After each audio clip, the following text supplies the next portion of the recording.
Hey everyone, this is Jeff Alberts, Brian Miner, Alberto Nunez, Brad Loomis, and Eric Helms. and this is the 3D Muscle Journey podcast, where we bring you world-class coaching and evidence-based education for the natural bodybuilding community.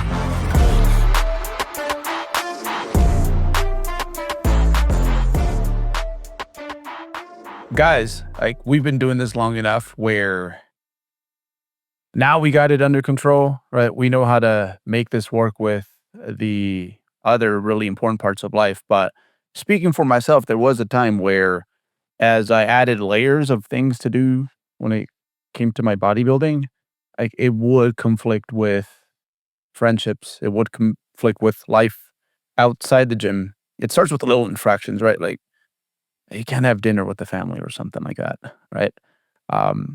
Or you're just going out less on the weekends with friends when you're a little bit older. But it's something that it takes a few years to really learn to balance. It can be done having a social life and still being effective at bodybuilding. And hopefully today, through our own experiences and experiences that we've had with our athletes, we can kind of help people not avoid that part of life, because it's super important. We'll definitely dive into that as to why. But help them come out of this podcast with some tools, a new way of looking at something that realistically, it shouldn't be a bother. If anything, you should be excited to do these other things, plus your gym, plus your eating, sleeping, all that stuff, all the plant watering that bodybuilding requires. So I can for sure say that everyone here at this point has their stuff under control. They have that, gym life balance, but it certainly wasn't always that way. But do any of you guys remember, when you guys go back and think about a time when it wasn't that way, just moments or examples where that wasn't the case? I can speak from experience there because when I first started dating my wife, I went through a cutting phase, and I remember it was on called the cut diet from Scivation at the time, and so obviously it was an effective diet, but it was just very restrictive. And I remember attempting it senior year of college and realizing about 4 days in that this was not going to be a sustainable approach.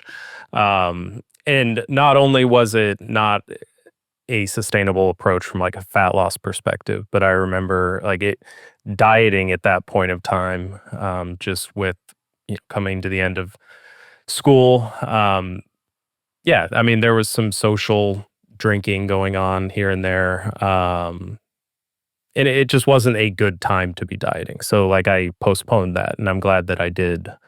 But yeah, I can definitely, I think that was sort of my first exposure to okay, if I prep, there probably are going to be sacrifices like this that I do have to make. But I think in other situations, it's evaluating if the goal's really appropriate for that time in your life as well. I found it ironic that we were all kind of pausing there, because I think that we're all probably guilty of things that we're not very proud of. Mm-hmm. And so we're pausing, thinking, do I really want to broach this subject? That's why I'm going last, Brad. I'm going last. I was just about to say, Jeff, you want to go ahead then? No, I think I'm just going to listen to you guys the whole time. But yeah, I'm right there with you guys, because my approach early on was I was an on-off switch. I was either following my menu, all 8-10 meals a day, and getting them in perfectly on time, or if I was in the off season, I wasn't really paying attention to nutrition at all. But yeah, I remember it pretty vividly when it was about, I want to say 2009 or 2010. Alberto, you had a very kind of a somewhat famous saying now that really affected me, when you said, basically, I'm doing my prep, but I want it to basically feel like to everybody else, they have no idea I'm prepping. None of them is affected by my prep and my decision to do this. And that had a profound effect on me, because that's kind of been my goal ever since, is just to kind of do this stealthily, but at the same time effectively, and execute the plan, and have it be least invasive on everybody else. Because I remember vividly, thinking to myself, nobody understands me. And so therefore, I'm just going to sever all those ties. And when competition is over, then I'll go ahead and retouch all of those things, Are you done, Brad? You mean the done last for you mean the now. last 20 years there's not more than that? No, there definitely is, but at the same time, I don't want to monopolize the podcast here, and I know you probably got some good words of wisdom too. Oh my gosh. Like, where do I even start here? I guess, I'm an introvert, as you guys know. Like, I could sit here and just listen to you guys talk and I'm fine. So bodybuilding for me was like a perfect sport where it's like, it's all me. Like, everything's about me. And I don't have to worry about anything else. So like it's a very comfortable sport for me as an introvert. So in a sense, I would say that more so like when I started competing, it was almost like I was using that as an excuse not to socialize.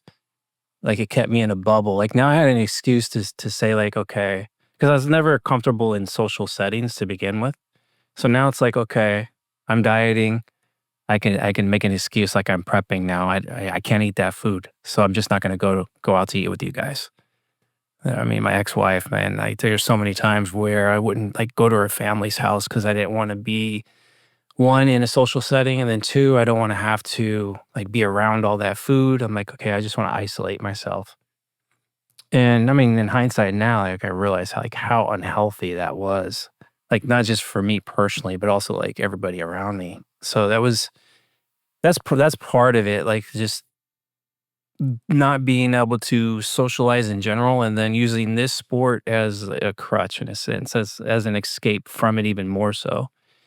And then of course, just the craziness of contest prep and bringing Tupperware to restaurants, or not going to the restaurant, or just not being around the food, like, totally guilty of that. And there's was quite a few like arguments around that I'm not, Brad, definitely not proud of that for sure, like you said.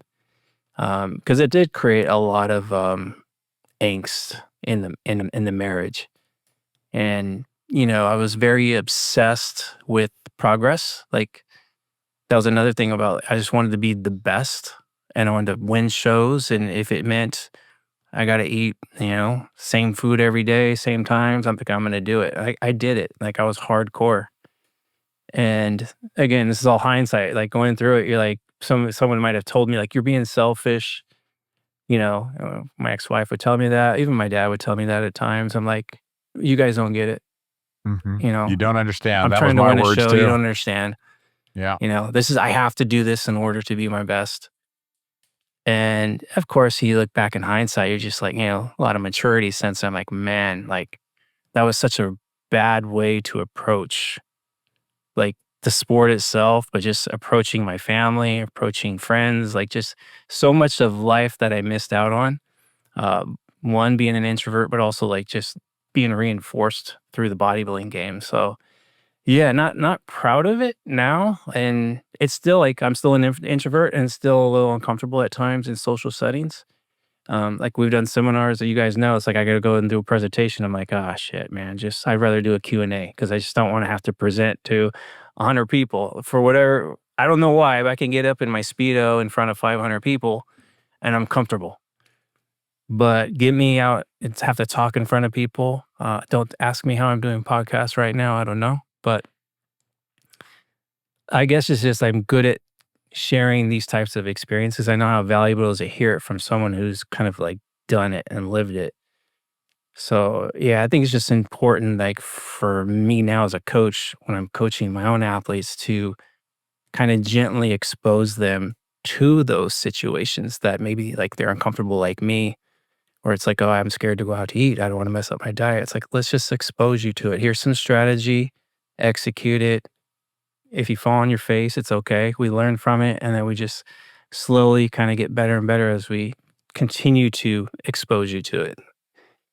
And I know I'm probably getting too far now, but as far as like once I started to realize like, okay, this is an issue, was probably when I started meeting you guys, like 2009. I'm like, I need to just change the approach to this because everything's about winning. Everything's just too serious. I'm obsessed about all these things. Like, how can I approach this differently? I still wasn't good on the diet as far as like social settings, but I started to change my mindset a little bit. And eventually it evolved to where it's like, okay, I need to learn how to be more flexible. But I'll leave it there because I'm taking all the thunder now. It's funny because I remember, just remember that time, and I would have never assumed you were having issues with this, Jeff, just because you had been doing it for so long. So to me, at least from the outside, I was always like, oh, Jeff looks like a just pretty cool, chill guy. Nothing really bother him. So it just kind of goes to show you that I think this is a crucial step that anyone who's done something with this has to go through. Some never actually like figure it out. That's a different story. But we've all been through it, right? Especially if you're good at this, you most certainly have gone through it. Well, At some that's a point. crazy thing. Like, you met me like, oh, this guy's pretty chill. He seems Yeah. pretty relaxed, chill. He's good at what he does. He's winning Yeah. pro cards or whatever. From surface level, it looks all great. And that's the thing with social media too. It's like on surface level, everybody looks like they has their shit together. But then you hear a podcast like this and you're actually hearing like context and depth. It's like, no, everybody's human.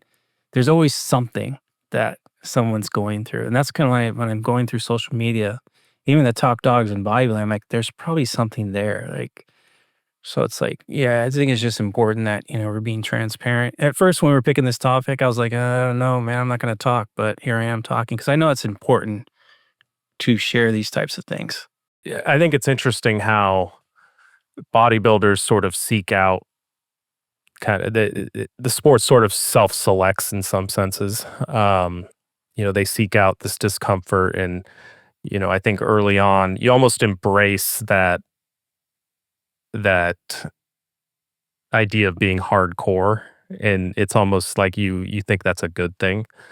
When really, like, what it ultimately comes down to, I think for a lot of people, is like it's not being hardcore, it's just avoiding your responsibilities as an adult, in those situations in Yeah. many cases. It'd be hardcore is like my it'd be hard. It's like, It Jeff, would be go out to eat, challenge Yeah, yourself to, here, yeah, make this yeah. work. No, I'm like, I'm hiding from it. Yeah, escaping exactly. from it. Yeah. So it's just funny, and it's ironic how it's spun that way when a lot of it is from like insecurities that some people 100%. have.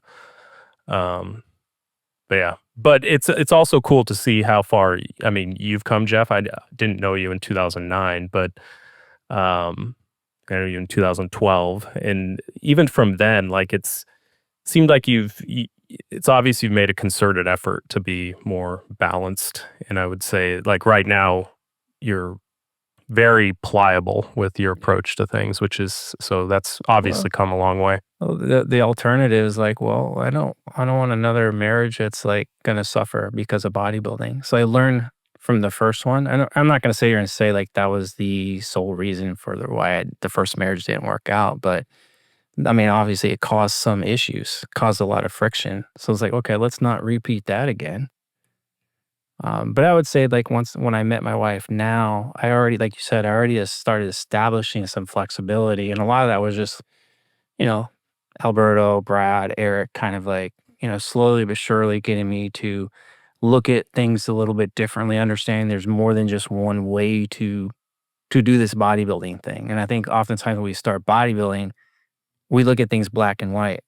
So like I'm at the time when I first started, I'm looking at like Arnold Schwarzenegger. I'm looking at Dorian Yates. Like I'm looking at all these guys like, and what you absorb is what's in the magazines. So you think whatever's written in the magazines, like that's how I have to do it. And then, you kind of hear them doing interviews and things. It's like, it's very like straightforward and you got to be doing things a certain way. So in my mind, I'm like, okay, I'm doing things correct. Eating out having a slice of pizza and a Diet Pepsi. Like that's Yeah. that's going against what I'm supposed to be doing. So it's just there's a sense of like insecurity around that and a sense of Yep. failure, like if you're doing that. And so it's like, yeah, it was just very my first like 15 years of bodybuilding, 20 years of competitive bodybuilding was a little on the rougher side from that perspective. Very successful on stage, but off stage, not so much. And you don't really see that too much. Even in today's social media, like you don't see too many people saying, yeah, my wife and I got in an argument over because I didn't go out to eat. Yeah. Well, and how many times are those methods like reinforced in a way? Because like you, Jeff, I had a lot of success early on in bodybuilding, and I attributed it to those methods that were not very healthy, in a way. It was like, look, it's working. I snip the pizza, but I don't eat it. I don't go out to eat. I eat my menu. I eat all That's the a time. true story. He's a sniffer. It is Very a true preppy. pizza. It's a very true story. You can ask my wife about that anytime. I would sniff the pizza, and that was good enough for me. But I had a lot of success early on, and so it just reinforced those habits. I've got to be doing it right. And so it's hard to get out of that mindset. Which I think that's why we have a good topic here today. Is that look, you can have success, like you said, Jeff, earlier, a lot of different ways. And we're lucky enough that we've done this enough that we've seen success in probably, half a dozen different ways, Yeah, I think it's an important topic to talk about. Did you tell us your stories, Berto? They range and they're kind of convoluted because I did start really early, and to some extent, this was like my adolescent daycare. I think it kept me out of a lot of trouble. True. Right? So, to some extent, there's certain aspects of, because you know how it goes. It's like, especially when you're young, you start this so that you can hopefully gives you a chance to climb up whatever social hierarchy you have around you, right? And I went to a school where sports weren't very big at all. Like like if you're a jock, no one really cared. No one really bothered to sign up for the teams. So I'm like, you know what? I think once I figured out that this lifting thing wasn't as terrible as I assumed it was, I tried it and, came back like pretty different after like 6 weeks of training in the summer, which is what happens when you're a teen. And I saw the positives that came from that. Like, I swear to you guys, like full on like posing sessions, like in the hallway, like I was acting like these kids do today, like now, arm wrestling everyone and just messing them up. But eventually, it got to the point where, yeah, I was doing this instead of hanging out. Like they wanted to, go downtown and do things, and I'm like, I don't want to miss a training session because I got PRs to hit today. And to some extent, that was good. But then, as I got older and got out of that environment, I still think to some extent it was good because during age like 18 to 23, I wasn't really going out on Friday nights. Like my idea of a good time was I'm going to scour the internet and look for as much information as I can, and I thoroughly enjoyed doing that. Um, and yeah, it just kind of allowed me to just create a more goal-oriented mindset. And I think part of that life actually, if anything, got me to where I'm at today. Like that's what I did with my youth. But there was times where, especially with those close to me, like those friends that once I got out of high school and I kind of selected, I was a little selfish at times. It's like, so I was running like cyclical training. I was doing, what was it, lower push pull. Um, and rest and then repeat. And it's like, if you want to hang out with me, you got to catch me on one of my rest days, you know, and and just things like that, right? Things like, oh, you got to catch me in between a meal. I remember picking shitty movies with girls I was taking out to the movies because it would conflict less with my meal time. I'm like, oh, we can watch that bullshit because like that other one's gonna leak into like my meal time. That's the shortest movie. We're gonna go to that one. We're gonna go to that one. It's on in 5 minutes. It's rated G. That's what we're watching. So yeah, there was a lot of times where it's like, man, this kind of gets in the way, or times where I would actually go out on a Friday night with friends, and part of my brain just wasn't like there in the moment, because I'm like, man, I'm like missing meals. I'm getting dehydrated. Maybe there's a little alcohol involved. We're going to stay up super late. And I just think I could have met people like halfway a little more. And I wish I would have just been more present when it, and would have been just like less selfish for these folks, because like at the end, that's just such an important part of in fact making your best progress, because we're social creatures, and having a social life that is healthy. When I think about it, like when that's like blooming, when that's going well, that's when I'm at my happiest. And when I look at like my training, like throughout history, yeah, you can maybe have a nice little spurt because your boss is being a dick. You just went through a breakup, and charge. Let's go to the gym. Okay, that might last a few sessions, but for me personally, and this is just what I've seen with folks, whenever mentally folks are at a very healthy place, that is when they tend to make the best progress. And a big component of our mental health is just having people around you, and them being there for you and you being there for them. So I think in hindsight, once I was able to pick my friends a little better, I wish I wasn't as selfish as I was. But a big reason as to why I behaved that way is because I just didn't know the rules of the game to the extent that I know now. So it's literally the equivalent of my ancestors throwing like f***ers off pyramids so that the sun can come up tomorrow, right? Like, like I don't know. I don't want to stop this, because whenever I throw this dude off the pyramid, the sun happens to come up the next day, right? Berto just threw me off. Take off your heart. Shut up. Let's go. He wants to do an extra set. I'm dying. But there's a lot of bodybuilding things like that, right? Where our old friend Ian McCarthy said it this way once, where it's like, if all your life the way you've gone through doors is like you spun in a circle and then you've gone through the door, you're just going to assume that's how you get through doors, right? And I was doing a lot of things that I thought were vital to my success, but I didn't really, again, understand the hard principles of what makes this work.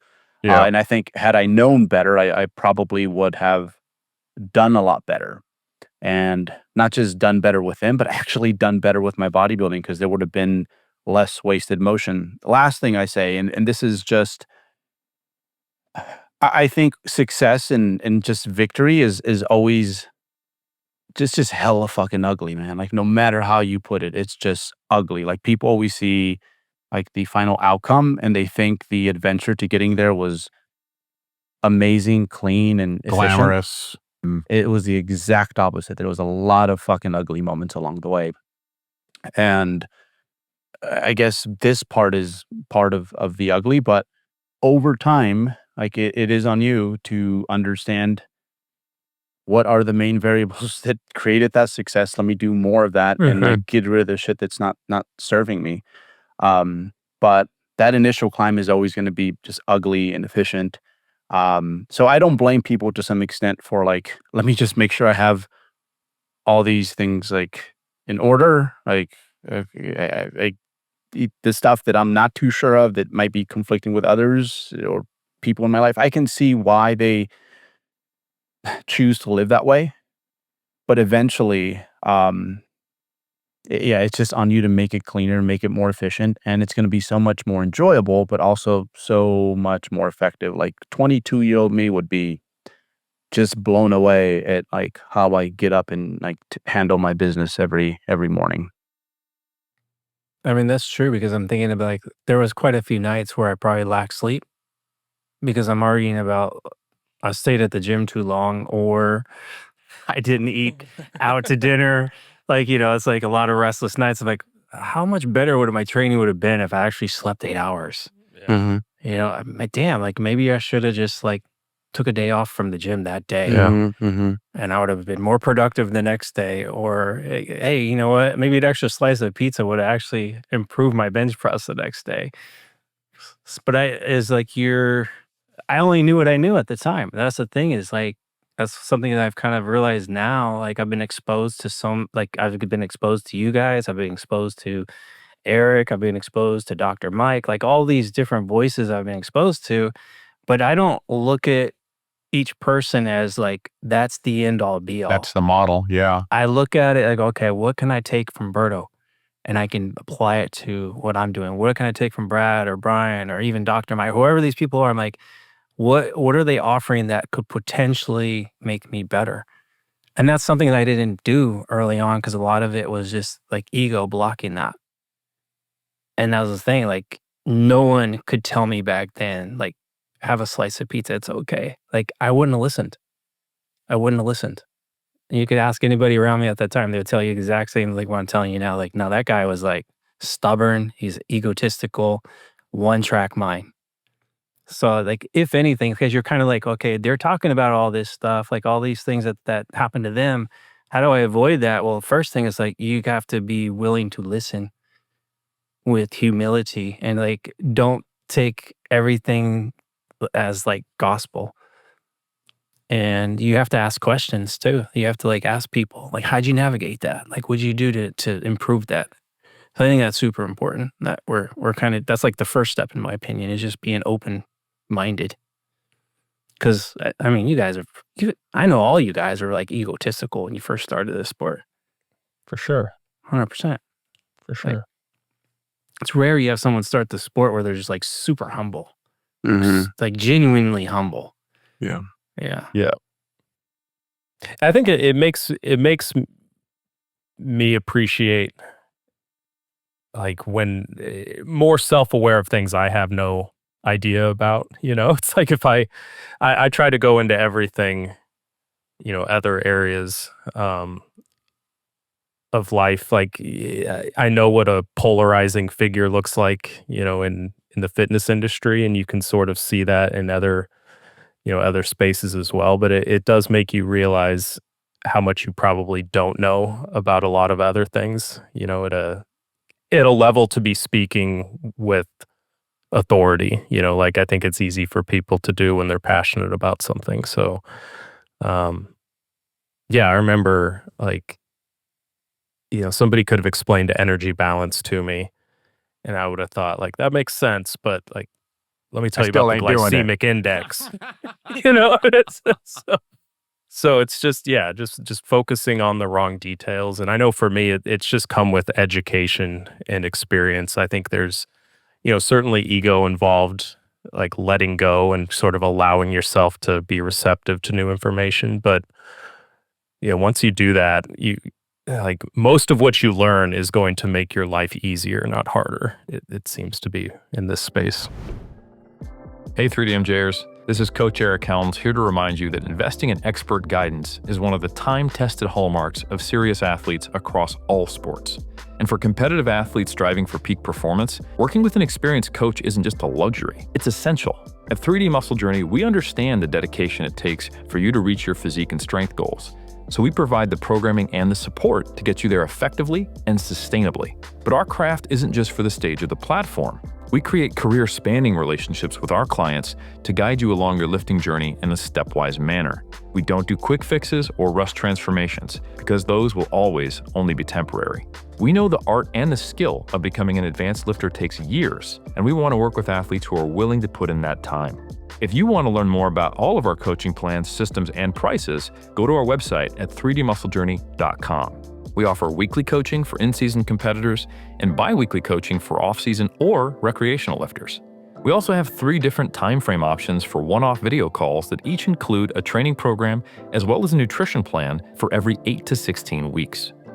Our mission is to create athletic careers for serious lifters, and our one-on-one coaching program is how we do just that. It's more than just workouts and meal plans. We deliver comprehensive support tailored to your individual needs. Don't let another training cycle pass without the expert guidance that you deserve.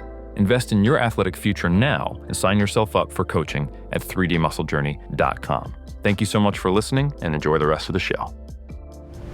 We should talk a little bit about the aha moments, that our clients have had. Because I frequently to this day, I will have clients ahead of schedule for a bodybuilding competition. And I'll be like, what we need to do is, I says, we need to test out our peak week strategy here. And this is what I want you to do. I'm going to give you kind of an old-fashioned cheat day here. And what I want you to do is not go on a seafood diet and when you see food, eat it. But I want you to go out and I want you to have 3 good square meals. I want you to go out and I want you to go to the Denny's, all to have the Grand Slam breakfast, and I want you to go to In-N-Out Burger and I want you to have Can I go to IHOP burger. instead? You can go to IHOP, Jeff. Okay. That's fine. Because next year I turn 55, I get the senior discount. Oh, yeah. I'm going to take Right on. advantage Let's of go. that. I'm going to go in there with my tank top. I'm going to be looking hella jacked. I'm like, I want my senior discount. Well, you can go to IHOP. But I do say that too. I'll say, if you don't have a Denny's, go to IHOP. So, but basically, I tell them, I want you to have 3 good square meals, have a milkshake with your In-N-Out Burger, but I want you to just track everything. Just do me a favor, just track everything to the letter. I want to see what the macros are that you end up eating. And then, basically after that, I want you to get pictures. I want you to get pictures the morning after. I want you to get 2 pictures 2 mornings after. And we're going to give this a little test run. And we're going to see exactly how well you absorb this nutrition and how you look is what we're ultimately after. And it seems to never fail. Like, we've always got those hardcore folks who are like, Coach, I can't do that. What do you mean 3 square meals? I'm like, imagine how your parents eat and how you used to eat when you were a kid. You had breakfast before you went to school. You had the school lunch. You had dinner when you came home, and you might have had a snack. That is how you're going to eat, and I want you to kind of have some quote unquote naughty food. And we're going to observe what happens after this. And man, sometimes the looks that I get on clients' face when they make videos and they're like, Coach, I gained like 4 pounds and then it all came right back off again. I'm like, wow, how about that? So you really thought that your body could synthesize that much fat that quickly, huh? But yeah, I think it's probably appropriate and probably very helpful to talk about, those kind of aha moments that we get with our clients. Because, Berto, you said this one time, it seems like every peak week that we run sets people up perfectly for 2 shows down the road afterward, give them that little diet break, give them their bodies that little breath of fresh air. And a lot of times, man, that was an eye-opening experience for me when I found out, wow, it takes a lot more food than I had previously thought to actually spill somebody, than I had ever even observed. But you have to observe it at first. And it doesn't set people back at all. I've had people lose weight the very next week, Sure, that one day they may have gained 2 pounds or 3 pounds or whatever, but by the end of the week, that average will sometimes end up being down lower than the previous week. And that is always kind of a fun thing to watch, to where it's like you guys were just talking about. I had no idea that was something that could happen. I think with some people, you have to be careful as far as, because if some people's parents might be heavy set, they have bad eating habits. So I feel like, oh, okay, I want you to eat 3 square meals like them. It's like, they're probably, they might interpret it a certain way. Like, it could be like, I'm going to have like grits in the morning with some biscuits and gravy. Like that meal there is like easy, like 1,500 calories. And then I'm going to go have pizza for lunch. And then I'm going to have some other high calorie dense meal for dinner. So that can get like up there. But I know what you're talking about from a principle standpoint. You're having people eat something out of their ordinary. You're challenging them to get out of a comfort zone. And you're kind of seeing what the result of that would be. And like you said, Brad, chances are nothing too negative happens. Like physique wise, like, okay, it's a little spilly maybe. Might even be fuller and look better actually, depending on how depleted they are. And then you notice like after a couple of days of getting back into routine, their water weight goes down, they start to tighten up and they're making progress again. Okay, that wasn't too detrimental. So you're teaching them how to basically break out of the normal routine, the mold in a sense. And if you're saying, okay, I can go out to eat and eat these things within reason, like, okay, I can actually plan this. I can make this part of my plan, part of my structure. And you do end up doing two things at once. One, you're living life, like Berto says, like it's super important that you're actually engaging with your family, eating quote unquote little more normal. And you're not talking about bodybuilding while you're doing it. Like, oh, this guy's actually eating a meal with us, and it's not about him trying to control his calories per se. So you're accomplishing that, and then you're also staying true to your goals at the same time. And I think that's super valuable. That kind of goes back to what I said earlier. It's like you have to start exposing yourself to the discomfort. And I mean, training, I could tack on another set. I'm trying to get more hypertrophy. It's uncomfortable. It's hard. So it's the same concept. You know, you're gonna get challenged going out of your comfort zones. But in order to truly know exactly what's happened, you have to actually do it. You have to explore it. And then from the result of it, then you get better at it. So let's say you overblow it. Let's say you do end up gaining 6, 7 pounds, some of it's body fat. Like, oh shit, we went a little too far there. Like, okay, now we know. What's the strategy the next time to improve that?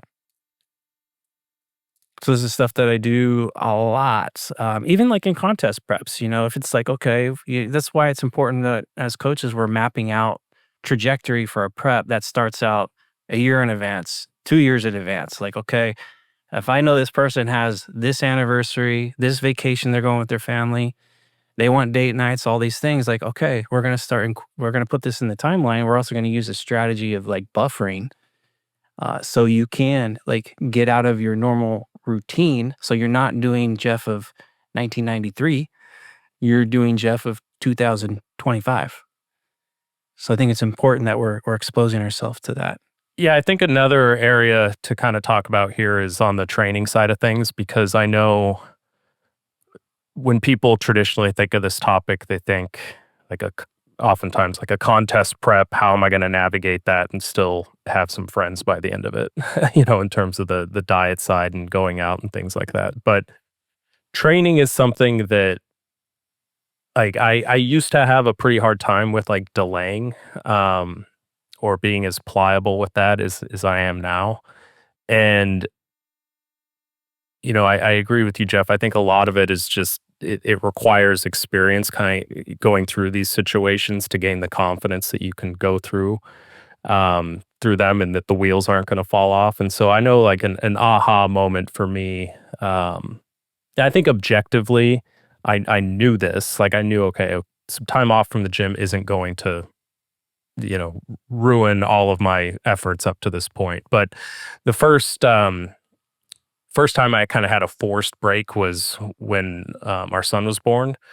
And so it was 4 to 6 weeks. Like he slept, he had a rough first few weeks. So we barely slept. And I remember, yeah, I think the first 4 to maybe 6 weeks, I trained 3 or 4 times, and it was kind of in an uninspired manner, like out in the garage, you know, while he took his rare nap. And so it was a gauntlet. But at the time, like it was very evident, like, okay, I just need to accept any regression I see here. You know, it just is what it is. And I think that's another topic entirely, is like accepting when things just aren't going to go to plan. But I do remember that it was a good reminder, and I'm glad I went through it and I look back on it a lot, because within a week and a half, I was feeling the exact same as I was before that time off. And I think I even had like a deadlift PR a few weeks after that. And so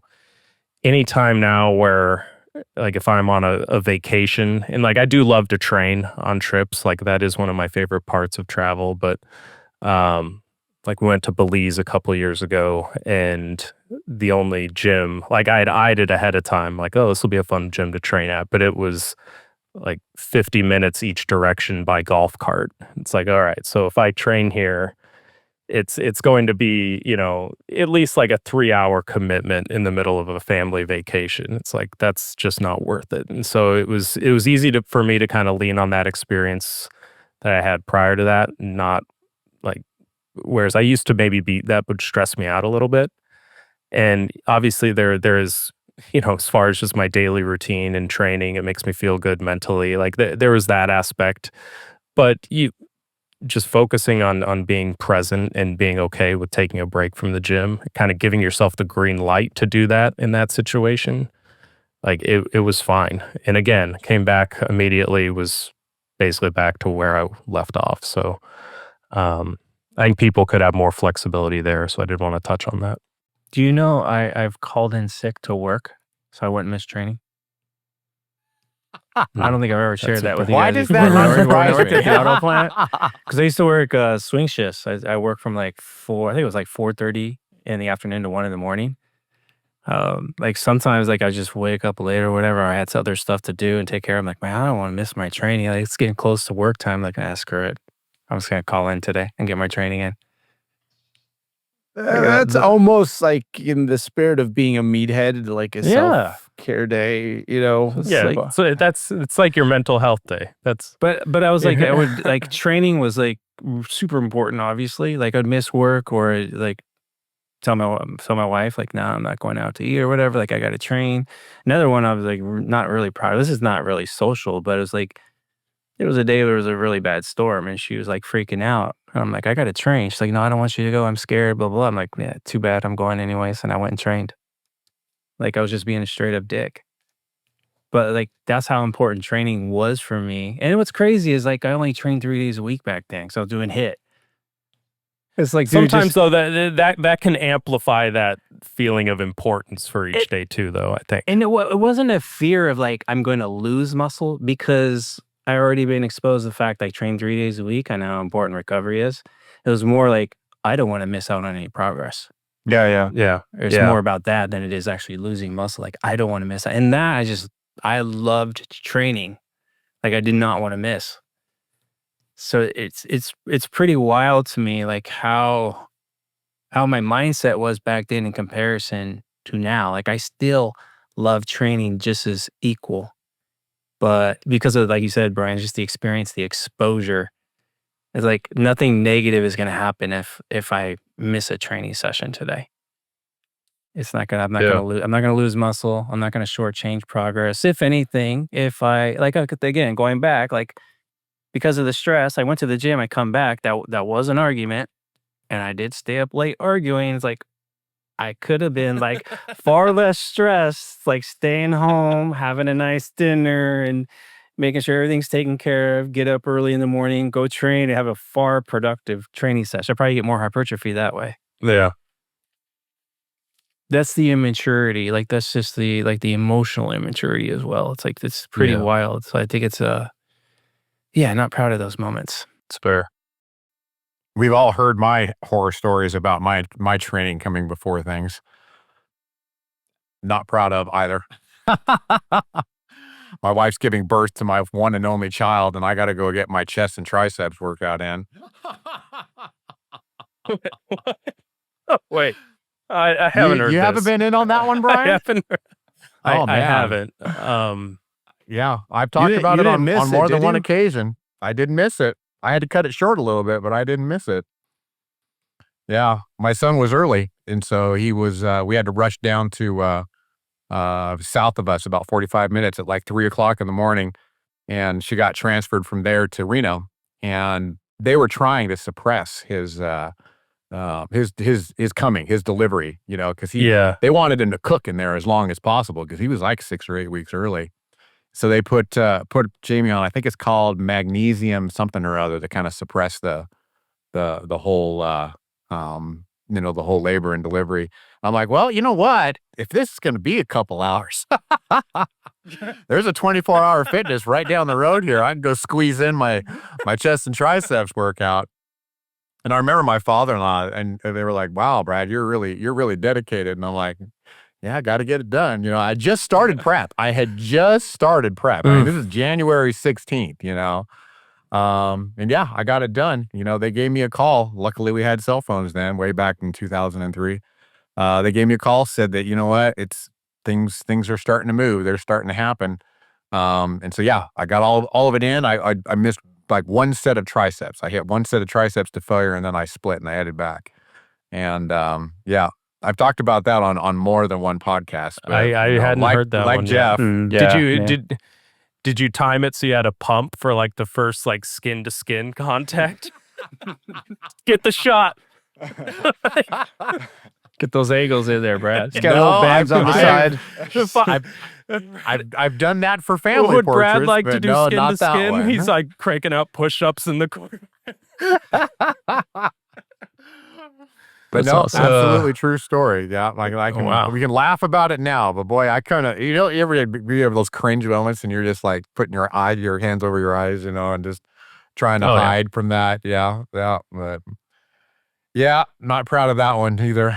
I love it.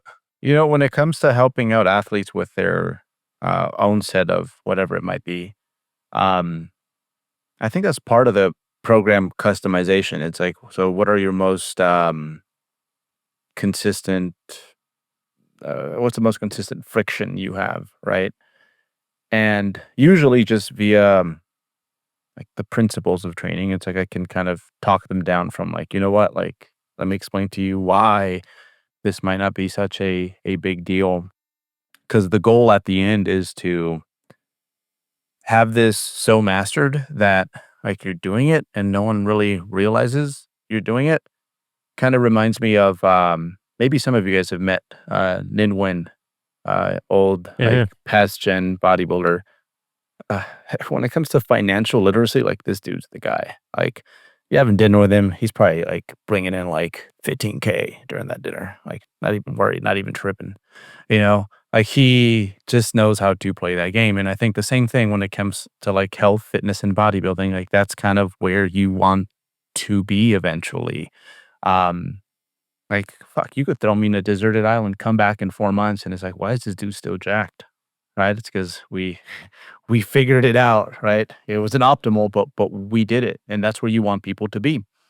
So a big part of this is, say you're, I don't know, you're in college, and your friends want to drink like on the weekend. It's like, hey, well, let me teach you how you can partake, assuming they're of age, and make it so that we leave without any negative effects, you know, and you kind of explain to them the calories that are in alcohol, how it's not necessarily the alcohol that, you know, makes you fatter, but more so the poor decision making that comes with it, how alcohol is thermic, what negative effects it can potentially have in acute protein metabolism. You just explain everything to them. And then all of a sudden it's like, okay, now they're well versed and they know how to be there, be in the moment.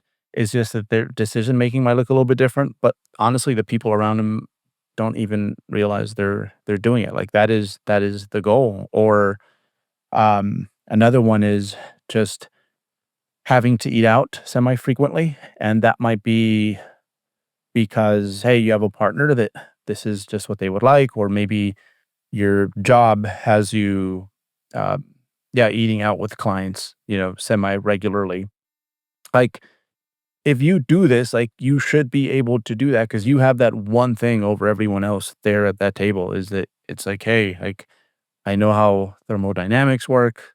I know how to take care of business when it comes to all these other opportunities slash meals that come up over the course of the week. I know how to sit here and behave because, again, like the example I like to make is if you take a slice of pizza down a busy city street and you were to ask people how many calories in this, there would be no consistency. Like some people would say 200, some people would say 2,000.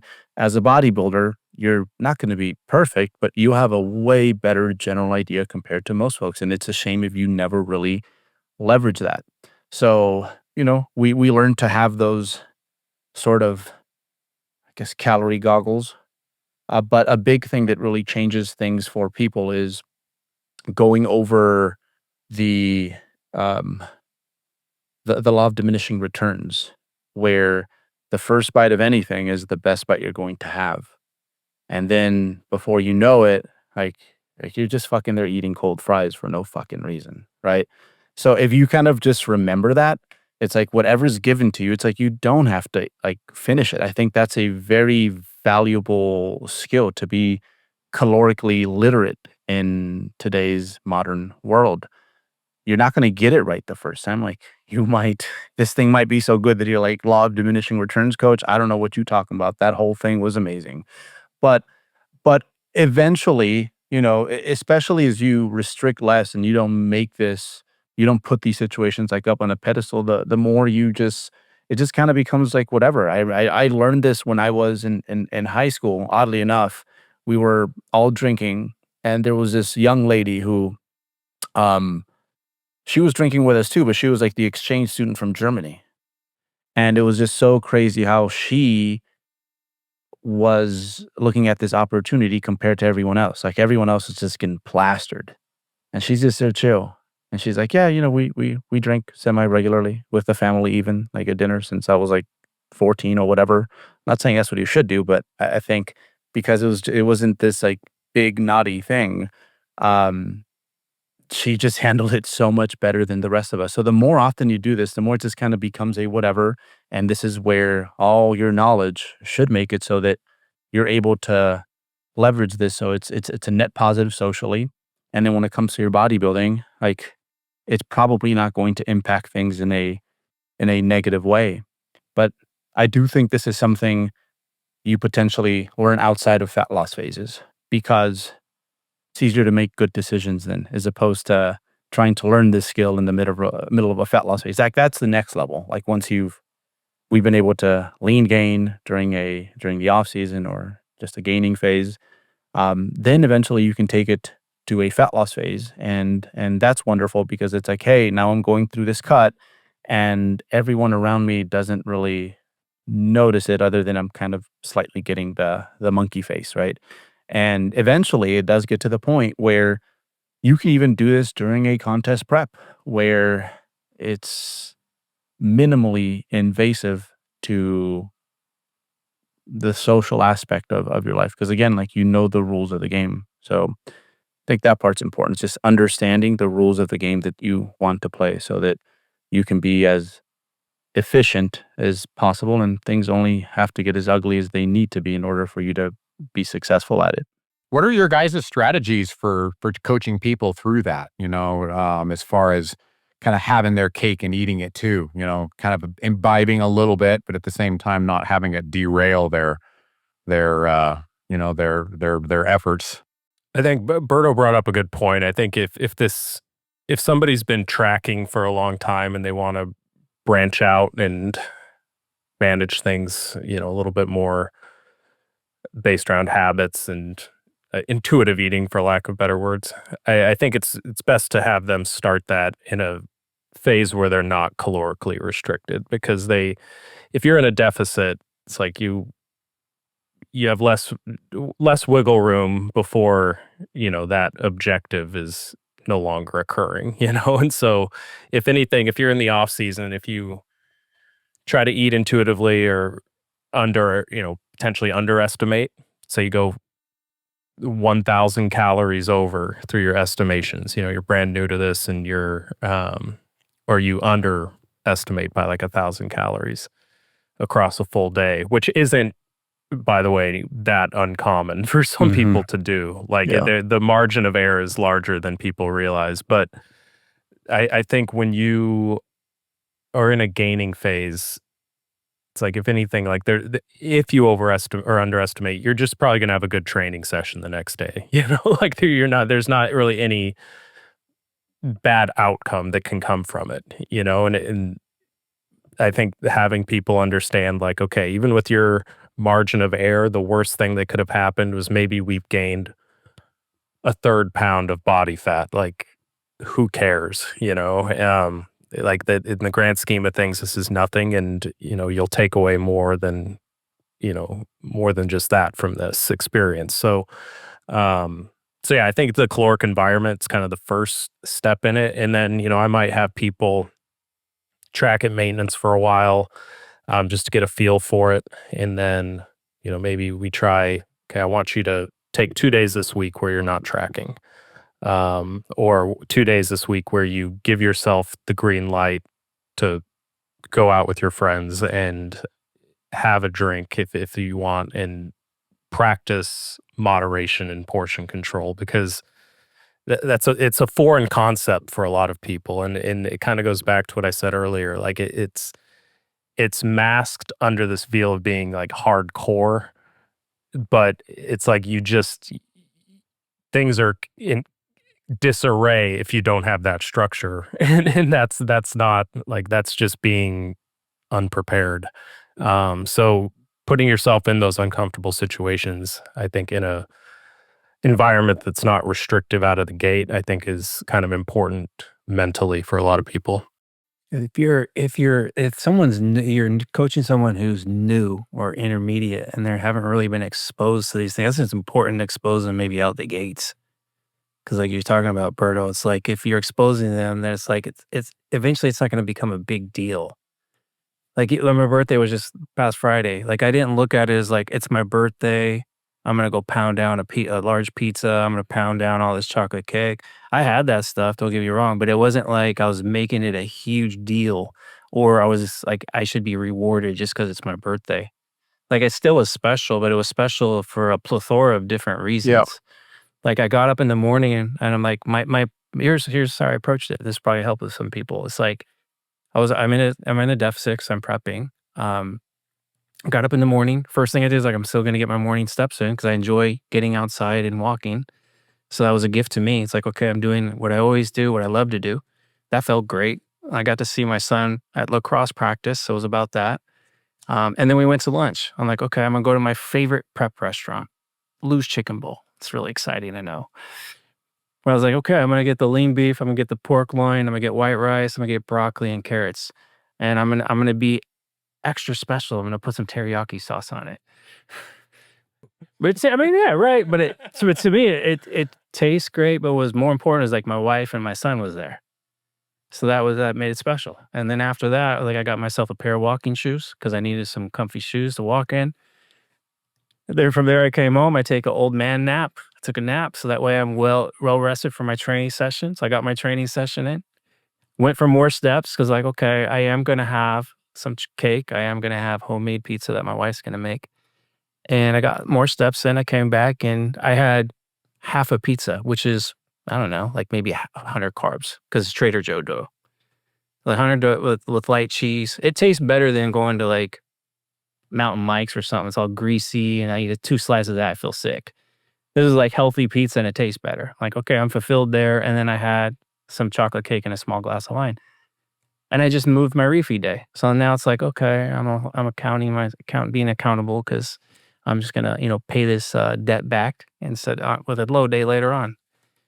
So I basically did that. I woke up the next day visually. I was like, oh yeah, I look like my face looks a little puffy, but nothing big. And like you talked about, Brad, like 3 or 4 days later, I'm like, I look tight again. I'm like in progress again. So I did 2 things at once. I was like, okay, I had fun on my birthday, did things I want to do, didn't make it like I need to be rewarded with like just crazy food or crazy amounts of food. And I spent it with the people that I enjoy. And then basically I did everything else I wanted to do as far as the bodybuilding side of things. I kept myself in check and I don't have no guilty feelings afterwards. Because I know as bodybuilders, yeah, you guys have done this maybe once or twice or maybe more. It's like, yeah, I shouldn't have ate that. And you're like, why did I eat that? And you beat yourself up. Then you're like, okay, because I'm feeling guilty, now I need to, like, now I'm gonna increase my step count, or now I'm going to Do an hour do a of bunch of cardio or I'm some gonna crap cut my like calories that. in half, and then 3 days later you feel like shit again. Or it could be the same thing on the training side, like, okay, I missed my training. I'm gonna do extra volume, or I'm gonna do 3 sessions in a row now to try to make it up. So you're swinging like from one extreme to the other extreme, as opposed to just kind of just settling in the middle. Mm-hmm. So that's like when I'm coaching my athletes, like if they're like a social settings coming up, they know in advance. It's like, and especially if they're new or they don't get a lot of exposure to it. It's like, okay, let's actually have a plan in place. Let's create a buffer. Maybe you're eating a little bit less prior, but not too little to where you're driving hunger too high. Because if you're too hungry going into a social setting, you have more tendency to overeat and make bad decisions. So you just eat enough to take the edge off, but you're creating buffers, if you're, let's say, in a deficit. Then that way, and you make good judgments. You're like, okay, when you're actually at that event or wherever you're going, like, think about your decisions. Like, think about, like, what you're really there for. Is it for a bunch of sloppy food, or are you there because of the people, like who you're there for? Like, what's more important there? So think about those things when you're in the actual setting. And then, like Berto says, like, do you have to eat the whole plate? No, you don't have to eat the whole plate. Maybe it's just 3/4. Maybe it's just half. Just fulfill yourself enough. Focus on the people who are there, and then afterwards, you kind of do assessment. Like, what happened? Was it good? Was it bad? Was it average? Okay, from there, it's like, what can you improve next time? Maybe you were just too hungry going in. Maybe we cut calories back a little too much going in. So, okay, next time let's not do that so you don't overeat at the setting, or vice versa. You know, maybe you actually underate. Like, okay, Jeff, you had me like thinking about it way too hard and actually lost too much weight the next day. It's like, okay, so you have to assess and then revise after that. And eventually over time, like you said, Brian, more and more experience, more exposure, you get better and better at it. Like now I could go into a social event. I don't need to write anything down. Like I kind of know how to navigate it on my own now without doing all that, without overthinking it. So those are things I kind of do with some athletes. And that's what you have to take into context as far as like their own situations, where their experience levels at, what their lifestyle's like all these things you have to think about. But you're right, Jeff, that you this is something you teach them outside just from the very start, because it's to me it's a fundamental, right? And that's what you want to do with new athletes, right? It's like, yeah, if you have a life running concurrently alongside this, we better learn how to show up for like everything else. And again, like these beginners don't understand beginners or early intermediates, how big their fucking target is.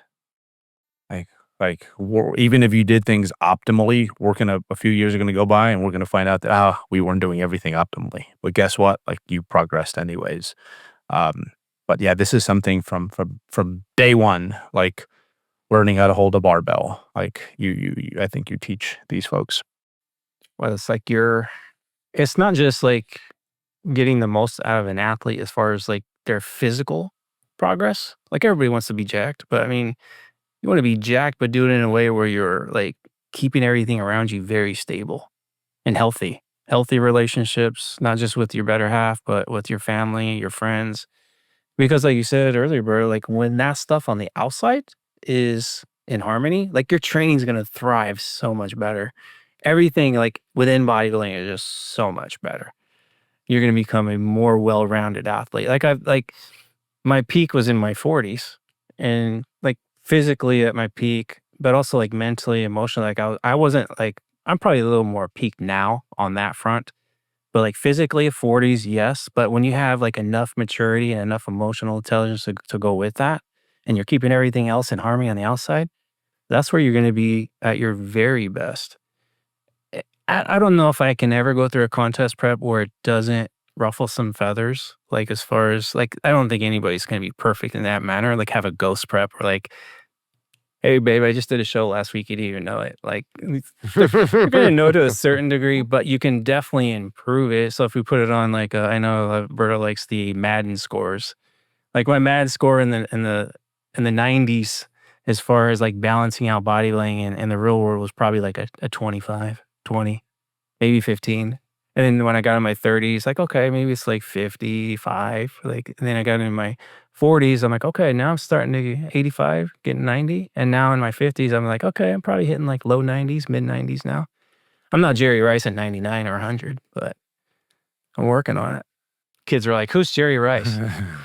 I hope not. I know, right? Yeah. These kind of experiences, they're the kind of things that we can also help our clients with, and that we also all of us as coaches manage on the reactive, as well. Because there's going to be times when things happen that weren't planned, and I can speak for this, and this is where it's always nice to have that coach right there, that you can kind of, oh my gosh, I screwed up, Believe me, we're not going to judge you. We want to know if you messed up, because we can help you through that. We can draw upon the experiences that we've had. But I mean, just last year, I had a powerlifting meet that I had to make weight. I had to make the 75 kilo class. And 10 days beforehand, my wife had a really important doctor's appointment that we had to go to. And I live in a small town. We had to travel all the way to to San Francisco in order to make this doctor's appointment. And so we got really good news at this doctor's appointment. And the wife and I were like, you know what? We need to stop by somewhere because it was early in the morning. And so we needed to get a good lunch in. We hadn't really ate anything that day. I think I had a protein bar or something like that. So we're on the way home. We were searching around and we found this little kind of like strip mall and there's like 5 different places to eat. And my wife didn't really care. She's like, well, that pho kind of sounds good over there. And Eric got me turned on to Indian food probably, I don't know, about 15 years ago. And oh my gosh, Indian food is my vice anymore. And I'm like, babe, there's a Indian buffet right there. And I hadn't eaten anything, and I had not planned on going in there and eating what I ended up eating. But I mean to tell you, this was a hole-in-the-wall Indian place. It was a freaking buffet. It was absolutely delicious. I mean, everything that I ate there was off the chart delicious. And I don't even know how much I ate in that one particular buffet. And I don't really care to. I mean, you guys know me. I tracked all the way back from Kansas City and figured out that I ate 10,000 calories that day. This particular day, when we were coming back, I had no idea what I ate. But what I did know is I was really full. And I was not stressed. I'd make weight in 10 days, and I was only like, I think, right at 75. If anything, I was like maybe 74.5. And my wife was more stressed out than I was because I knew that I was 10 days away from having to make weight for this meet. And I knew by the way that my stomach felt, I am not going to have to eat for a while. I am going to be fine for probably a good 36 hours here. And I didn't eat anything the rest of that day. I was fine. And even the next morning, I was like, I don't need to eat right now. My stomach is still feeling like I just had a meal. And I think for the rest of that day, if I recall correctly, I maybe ate 1,000 calories and it was all protein. I think my first meal that I ended up having was actually like some protein sludge that I had made. And it was just because I didn't want to drink my protein. So I ended up getting like 150 grams of protein and like trace carbs and fat. 9 days later, I was underweight. I was the only one in line to weigh in at USAPL Masters Cup with a cup of coffee in his hand because I knew I was under. And that's how I handled it. It wasn't planned, but at the same time, I mean, it was a very good doctor's appointment. My wife and I thoroughly enjoyed our conversation and our company and kind of celebrating it. And man, it was good food.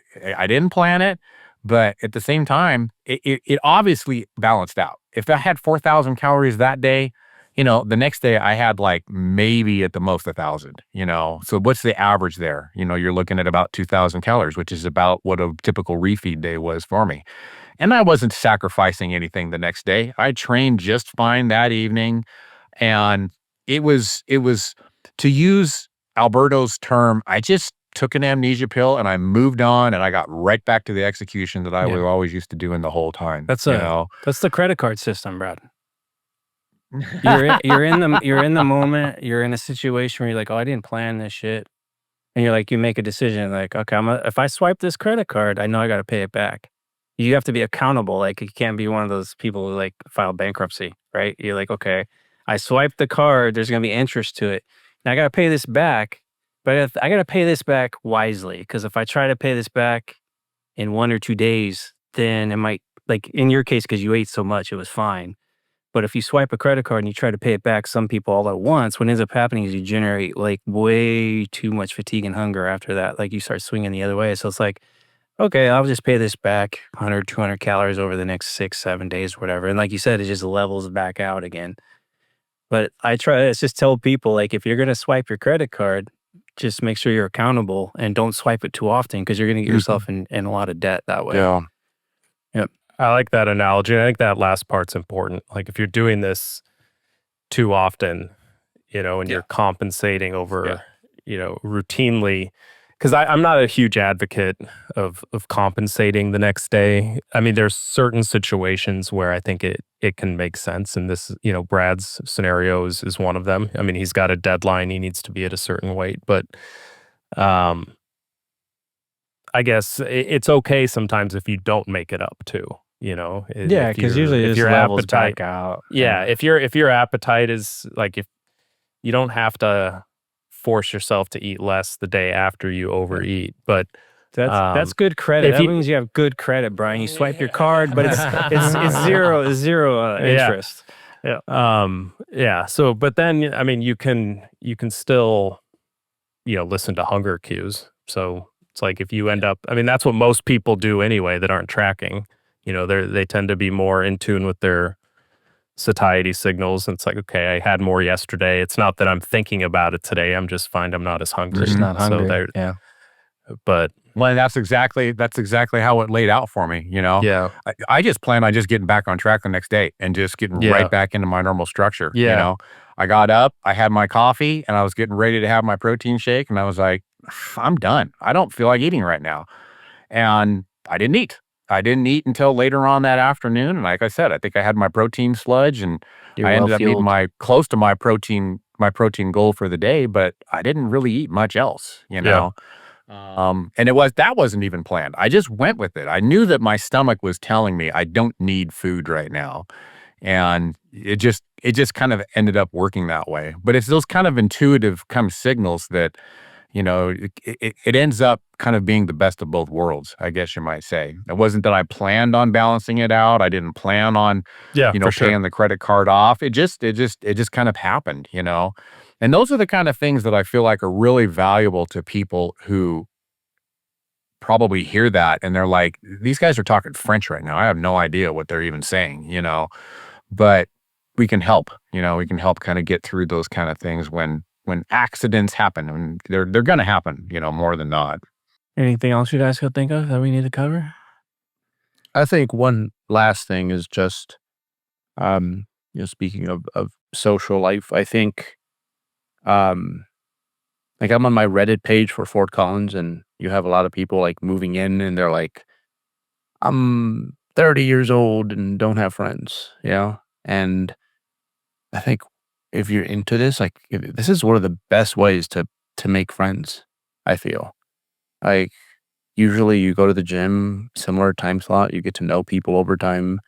And before you know it, it's like you have a nice little network of friends that you meet at the gym. And that used to almost be frowned upon. It's like, of course, all your friends are meatheads like you. And I'm like, yeah, they're all meatheads, but quite often, like everyone does like different things. It's like, oh, that guy's a plumber, and that one's a teacher, and like it's just a great place to meet people. And I think that's really important because of these phones, ironically enough, like people are lonelier than ever, and just highly underrated place to make friends. And I was reminded of this, of course.